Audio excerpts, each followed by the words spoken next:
Welcome back, everybody. In this video, we'll be working on section 2.3, which has to do with graphs specifically. And there's two parts to it, essentially. The first part just talks about different types of graphs that exist and some of their important features. And the second part talks about how sometimes graphs can be misleading or don't convey the information that we intended them to convey. So let's get started by taking a look at a couple of different kinds of graphs, some of which we've seen before, others maybe are new. So the first one to take a look at is this thing called a dot plot. And what a dot plot looks like is it kind of, in a way, resembles a histogram. Across the horizontal axis are data values. Here, values would range between 40 and like a little over 100, 105 or so. But what you're seeing on the vertical axis, for one thing, our picture here doesn't have a vertical axis, but it just shows counts represented by dots. So here the dot may be representing 1, in which case a single individual might have value 40, and then another individual 41, let's say. Sometimes the dots represent multiples, so maybe each dot might represent 100 washing machines or something like that. Okay, so here the dots can represent frequencies, basically, either multiplied by 1 or some multiple, but rather than using a bar height to represent a frequency, dots are used instead. Okay, so that's dot plot.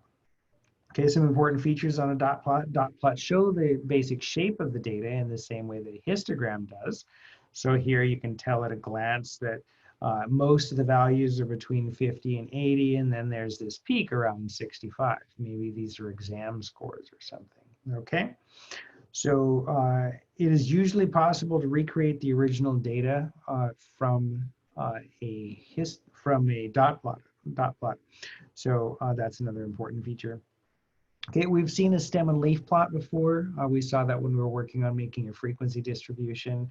And again, here in this case, the stem is the part to the left of the vertical bar, and then the leaves appear to the right. So here, the first row would represent the value 41, and then we'd have 52, 57, and 58. And representing it in this format, we don't have to continually write that tens digit down. And so we can express the data more compactly, but it does have the advantage that over a group distribution that you can recover the original data from it. So I can tell by looking at this that this first value is 41, and then we have 52, 57, and so on. Okay. You may also see a back-to-back stem and leaf plot that's shown here. This would be a picture of two different phone batteries, let's say. And so in the middle column, we see your regular stem, and then off to the right is a set of leaves for those stems.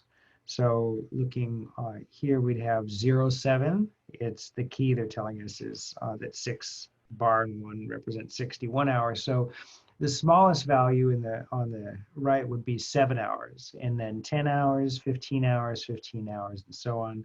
The highest value, 75 hours, 56 hours here in the middle, okay? What's new on this one is that it's what's called a back-to-back stem and leaf plot, in that the same stems are being used to represent a different set of leaves, and those are appearing here off to your left. So we also have, in addition to the first data set, we have another data set, and it has a minimum of 5 hours, then 7 hours, 8 hours, and 8 hours. And then it goes up to a maximum of 61 hours. So remember that here the stem is the tens digit. And so this isn't 16 hours up here at the top, that is instead 61 hours. The 6 is still the tens digit, and then it's 1 hour after. Having a stem in a back-to-back stem and leaf plot kind of facilitates the comparison between two separate data sets. So you can tell that the two of these are roughly the same. Between 10 and 39, they have about the same number within each. Brand B has 2 towards the higher end. Brand A has 4 towards the lower end, that is under 10 hours. So to me, that would indicate that maybe brand B is a little bit better. The important point here, though, is that having a back-to-back stem and leaf plot makes it easier to compare two sets of data. Okay, we've seen bar charts. We also want to see this thing called a Pareto chart. A Pareto chart is a lot like a bar chart, but the bars are arranged in descending order. So before, for histograms, we had seen the horizontal axis was like a numerical scale, like the ages of the best actor Oscar winning actresses that we had had in our example. Here, they're just categorical values along the horizontal axis, so we're free to rearrange the bars. And the bars are arranged in such a way that the one with the highest frequency occurs first, and the one with the least frequency occurs all the way to the right.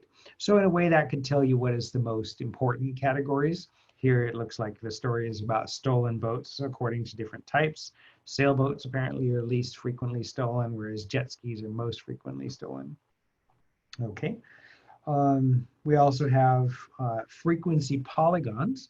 That represents the same sort of information that a bar chart does, but instead of having a bar of a certain height, the frequencies are represented by dots, and then the dots are connected with straight line segments. So that would represent frequencies using a polygon. If we wish, we could superimpose a bar chart over this. If we wanted to kind of represent that, that would be a height of 0. This is a height of around 11, and so on. So you can see how this represents the same basic information as a bar chart would have. But instead of using a bar chart or histogram where the heights represent frequencies, we're just using a single dot to represent the frequencies, and then connecting the results with a straight line. So that makes a frequency polygon. It conveys the same basic information.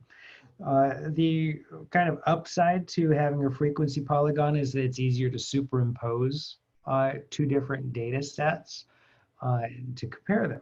So in this picture, we have lunch drive-through service times in seconds across the horizontal axis. And then the vertical axis, this one is relative, right, because it's in terms of percentages.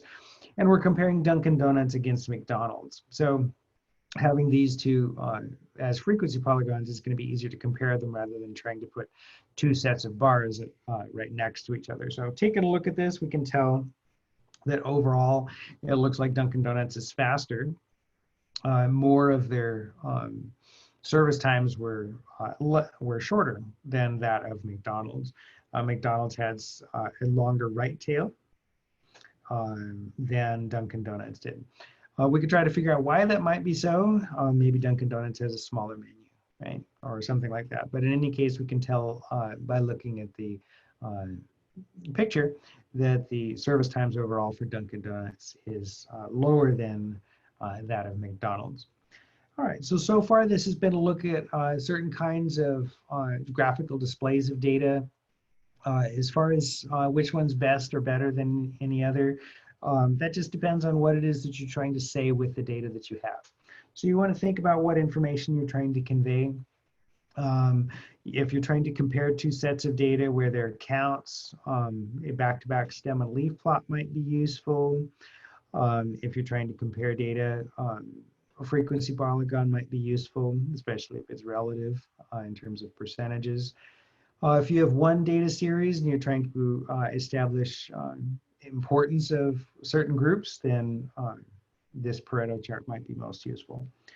All right.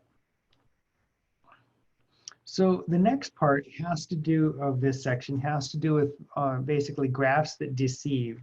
And our book calls this section, or refers to this as graphs that deceive. And sometimes people do use graphical displays to try to misinform, but other times it's just carelessness or not being careful about what it is you're trying to say with the graph. So we want to get some practice at looking at these sorts of graphs and seeing what is really being said here so that we can interpret things correctly. My first example here involves veteran student annual headcount. A couple of semesters ago, I was on this committee where we were deciding about funding for different groups on campus, and there's lots of talking and tables and charts and stuff. And one of the graphics that we were presented was this one. I've recreated it here, but it was basically, it looked just like this. The people were trying to argue that over the course of these years, from 2014, 15, 16, and so on, all the way up to 14, 17 that the amount of students being served by our Veterans Affairs office on campus was decreasing because the branch of the college was trying to get basically more people to work in the office. They're trying to justify a hire in that department. But some other people were saying, okay, well, the Veterans Office was serving fewer people, so why should they hire anyone else, and so on. So there's this discussion. Anyways, more than you wanted to know. But anyways, taking a look at the graphic, it does look, yeah, okay, it does look like it's decreasing over the years. But if you'll notice on the vertical axis, it starts at 320 and goes up to 400. When the graph has an axis that doesn't start at 0, then that is going to say something different than if you do have it start at 0. So I remade the graph. The color, of course, doesn't matter, but I remade the graph so that the axis begins at 0 instead. And it's the same data values, okay? It's the same years and the same frequencies. But taking a look at it, if you scale it so that it begins at 0, it's a lot less drastic of a difference over the years. There is a decrease, that's true, but it is a lot more of a slight decrease than what that first graphic might illustrate.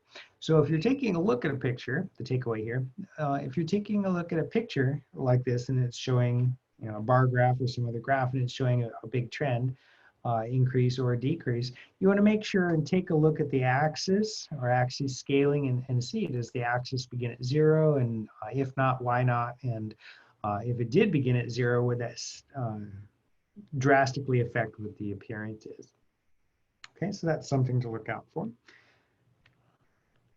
Okay, something else to note are pictographs. Pictographs, you frequently see these in news articles. USA Today uses these a lot.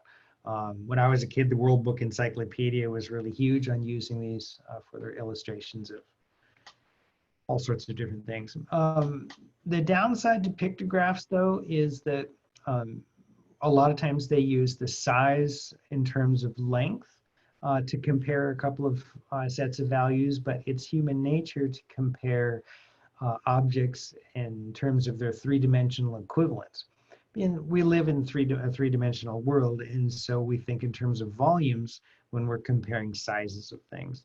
And this example is going to illustrate that. So here the story in this one is that in 1970, 37% of adults smoked, and in 2013, 18% of adults smoked. And so 18 times 2 is 36, okay, so that's 37%. So basically about half as many people smoked in 2013 as in 1970. So the amount of smokers dropped by about half is what it's saying, or the percentage of smokers dropped by about half. So taking a look at the picture, the lengths of the cigarettes they're using to illustrate this, the lengths are about half. The bigger one, the bigger one is physically twice as long as the shorter is. But if you look at it, it can look like the bigger one is more than twice as big if we think in terms of volume. In terms of volume, it's going to, if it were a three-dimensional object, it would be 8 times as much. In terms of area, it's going to be 4 times as much. But the point is here that it may look like that it's more than twice as large when they're using only the length really to compare these. Here's a simpler example of the same sort of phenomenon. This one, there's no story with it. I just wanted to illustrate it with the shapes. So here I have 2 sets of cubes. There's a single cube on the right, and then a set of, looks like a Rubik's Cube basically on the left side. It's 3 cubes high, 3 cubes from front to back, and 3 cubes from left to right. So there's a total of 3 times 3 times 3, or 27 cubes in the big box on the left, and only a single cube in the box on the right. And the lengths of a single cube between the 2 arrangements are the same. That is, this length is the same as this length. So the small cubes in both are going to be the same size. The thing is that the box on the left, let's say box A, if you want to think about how big that is relative to box B, it wouldn't exactly be fair to say, well, it's 3 times as big as B. It's 3 times as big in terms of lengths, but in terms of volumes, it's 27 times as big. Okay, so if we were to try to use A to represent something that was 3 times as big as B, then it's going to be kind of deceptive visually, because in terms of volumes, the shape in A is 27 times as large as the shape in B. Okay, so be cautious if you are using pictographs to display relative sizes of information. Okay, that takes us to the end actually of section 2.3. We're going to go ahead and take a look at section 2.4 next. So let's go ahead and do that. Section 2.4 is about scatterplots, correlation, and regression. And the topics of correlation and regression we're going to deal with closer to the end of the course. In this section, we just kind of take a look at it in kind of a conceptual way and kind of get used to the idea going forward. First thing though to look at is the idea of a scatter plot. What a scatter plot is basically just a dot plot. Horizontal axis can be anything. In this first one, it's weight in pounds. The vertical axis is cargo volumes of some vehicles, and it's in cubic feet, okay, for this first graphic. And these are called scatter plots just because the points are scattered all over the paper or all over your screen, okay? And that's all that is to it. They're just a visualization of pairs of data. When you took an algebra class and you were plotting points, you were basically making a scatter plot. Here, of course, because it's a semi-realistic data set, there's a lot more points than just the couple points you may have drawn in an algebra class. Okay, so we can get visualize data sets by taking a look at their scatter plots. This first one is 2018 cars cargo volumes as a function of their weight in pounds. And so taking a look at those, let's see, as the cars get heavier, basically they do have an increase in volume, more or less. They tend to cluster in a couple of places here. The car is basically roughly this capacity. There's quite a few right in here. Within this weight class, it looks like there's a handful of vehicles right around the just under 5,000 pounds mark, but a lot of variation in terms of cargo volume there. So that's kind of interesting to take a look at. We can look at those vehicles. Okay. In our second set, we have our second picture, we have breakfast cereals on the horizontal axis, the total fat in grams, and then the vertical axis, the amount of sugar in grams. So taking a look at it, it looks like there's a lot of variation in the amount of fat that the cereals may have, but this whole group, they keep the sugar basically under 20 grams. There's a handful of cereals that have relatively high sugars, but you'll notice that they're kind of towards the low end in terms of fat, right? There are not too many that are both high fat and high sugar, which is kind of interesting. Okay, but it looks like the bulk of the cereals is really in the lower fat, lower sugar end of the scales. Okay, this data set, this is older, so I forget how far up to which president this goes, but this shows different presidents' ages at inauguration and then different presidents' ages at death. So taking a look at the picture, these are fairly spread out. Just to make sure that we can read this correctly, this president was just under 50 when they were inaugurated, and then still just under 50, unfortunately, when they passed away. So there's a pretty good spread here. It doesn't look like there's any sort of correlation, which makes sense, other than naturally it has to be increasing, right? But other than that, there's no real clustering or grouping or anything. The values are just kind of all spread around because there's no correlation or relationship between age at inauguration and age at death. Okay, well, I've used the word a few times now. We should talk about what that means, the word correlation. A correlation exists between two variables when the values of one variable are somehow associated with the values of the other variable. If you think about it, that's a little bit of a circular definition, unfortunately. because when we say associated, what do we mean by associated? Well, they're related in some way. How are they related? Well, there's a correlation between the two. So it's kind of a circular definition there, but we're going to appeal to your intuition there as far as what the meaning is. If there's a relationship between values of one variable and another, then there's a correlation between the two. So some reasonable things for which there will be correlations are perhaps the weight of a vehicle and how much cargo capacity it has. There wasn't a real correlation or relationship between the president's ages at inauguration and death. Okay. A linear correlation would exist between two variables when there's a correlation and the plotted points of paired data, that is a scatter plot, result in a pattern that can be approximated by a straight line. Okay, more on that in a minute. A scatter plot, like we've been seeing, or a scatter diagram, is a plot of paired x, y quantitative data that have both a horizontal x and a vertical y axis. Okay, so you can read through that, but that's a familiar XY plane type of arrangement that you've seen before in your other math classes. Okay, so here is a little more about correlation. So you can have data sets that are correlated in kind of a linear fashion, like this one. Here the data look like they could kind of be approximated by a straight line. This data set, they don't look related at all.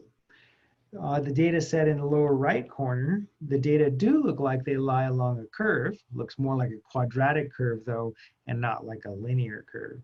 So here, when we say a linear correlation exists, if the data result in a pattern that can be approximated by a straight line. That's what they mean, is the data are roughly linearly associated. Like in picture B here, okay, but not like in picture D. Okay, we have a specific variable associated with every data set called R, and that is the linear correlation coefficient, and it measures the strength of the linear association between two variables. There's more on this in chapter 10.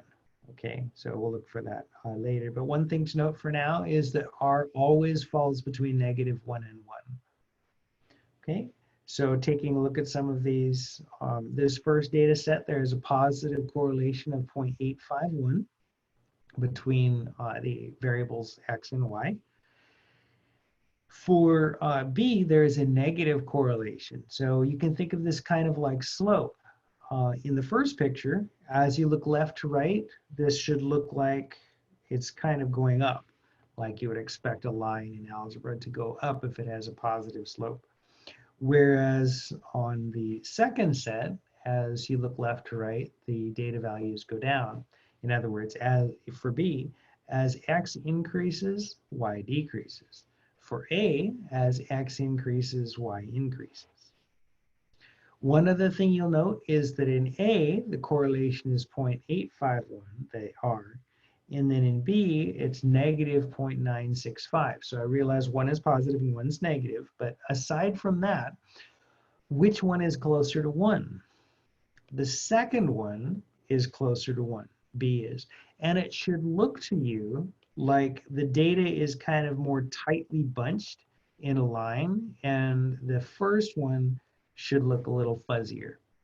The closer the R is to 1 or -1, the more linear the data is, the more bunched up towards a line it is. The closer it is to 0, the more fuzzy it is. Like C here, there is no correlation. R is 0, so this shouldn't look like a linear pattern at all. And then here, one thing to be cautious of is that if you go through the calculations, which I haven't shown you, so don't worry about it, but if you go through the calculations of R for this data set, you would get -0.087, as it turns out. And that might make you think, okay, well, there's no correlation. But taking a look at the picture, there's a pretty clear, obvious relationship between the X's and Y's. It's just not linear. Remember that the R, throughout this course, the R is going to measure how linear a data set is. And frequently, a lot of stuff that we will have occasion to look at is linearly related, so that's good. But keep in mind that if you do have a set of data that just because the R is near 0, it's not necessarily unrelated, it just doesn't have a linear relationship. We'll get into how you actually calculate the R much later in the course. Right now, we want to understand the concept of it as basically measuring how linearly related two variables are. Okay. Here's a example that I did in StatCrunch. I'll show you how to do that, like I said, later. The data set was a set of people, their foot length along the horizontal axis, and then their height along the vertical axis. And as you can tell, the correlation worked out to be 0.842, so it's positive, which makes sense. And then taking a look at the graph, the data is not really bunched around that red line, but it does show a positive trend to it, which makes sense. People with bigger feet tend to be taller, right? So those are some examples involving R. All right, so continuing on with section 2.4, this has been kind of the first and most important, is that conceptual understanding about what a correlation is and the different values that a R can take on, that is between -1 and 1. The next part is going to get a little bit more technical, but again, we want to focus on beginning to understand this conceptually, and we'll go into greater depth further into the course. So once we've calculated values of R, which again, I haven't shown you how to do it, it's going to turn out that we'll have what are called critical values, and that will depend on how many data values there are. I'll give you a table to look at to where we can say, based on how many data values there are, what kind of an R we should be looking for.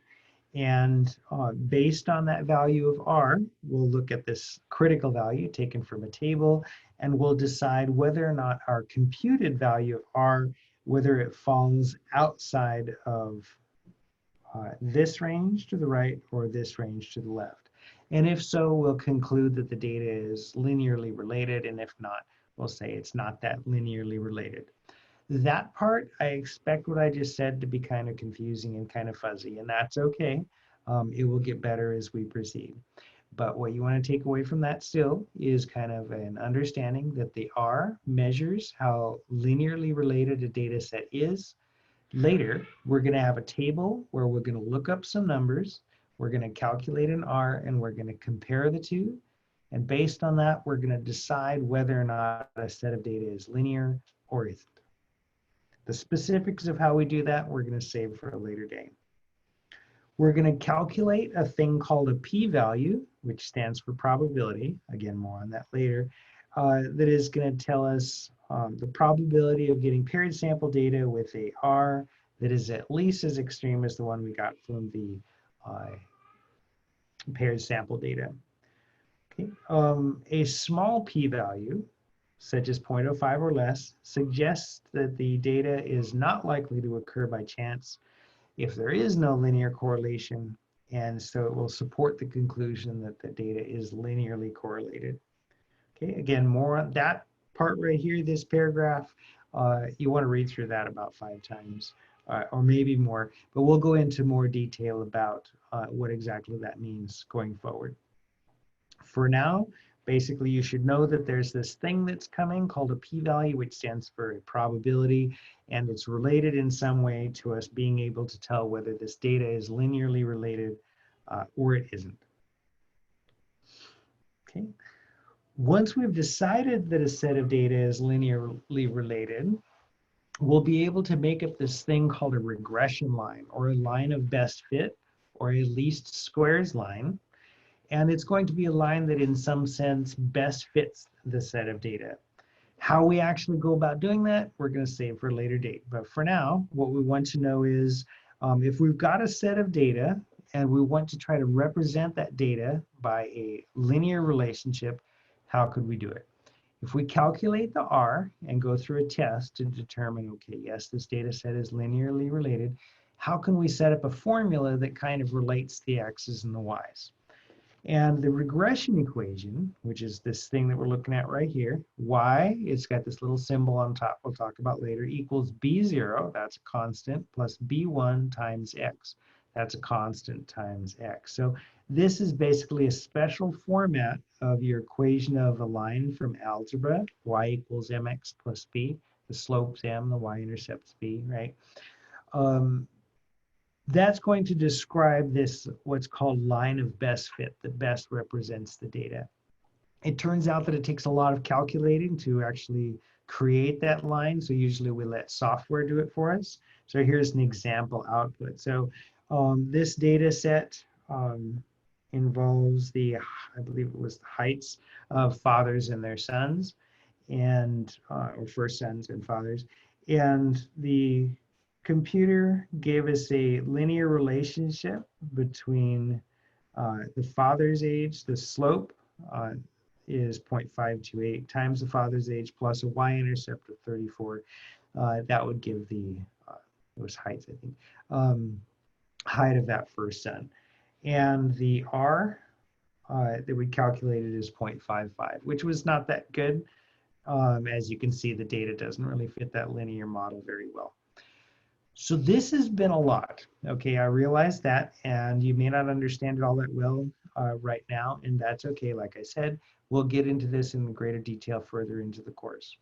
What you want to know right now out of this is that we're going to be interested in looking at whether two sets of data have a linear relationship with each other or not.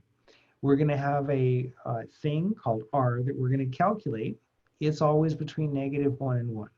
We're going to calculate this thing called R, and in some way, we're going to use that to tell whether the data set is linearly related or not. If we do decide that the data sets are linearly related, based on this test that we're going to perform, then we're going to be able to come up with the equation of a line that represents the data in some way. Here, the data points are not all collinear. They don't all lie along a straight line, so we're going to do the best we can with it. The formulas are hard to work with, as we'll see, and so we're going to basically rely on the computer to do the calculations for us. So that's basically what you want to have gotten out of this second part of section 2.4. That does take us to the end of chapter 2, and so we're all finished with that. We'll be starting on chapter 3 relatively soon. Let me know if you have any questions, and have a great day.